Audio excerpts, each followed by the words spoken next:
আজ অনেক দিন পর মদনমোহন বাড়িতে কি সুন্দর লাগছে না। সন্ধ্যা এখানে সময় কাটানোর খুব ভালো একটা জায়গা।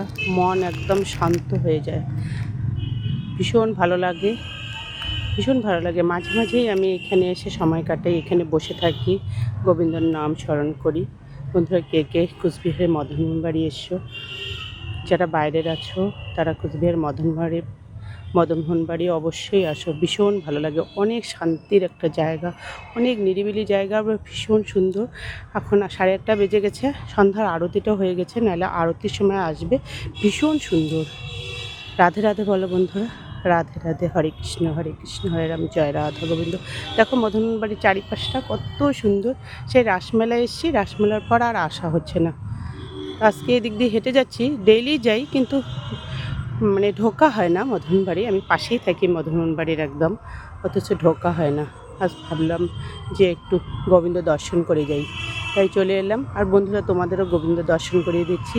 তোমরা প্রণাম করো, রাধে রাধে বলো, হরে কৃষ্ণ হরে কৃষ্ণ।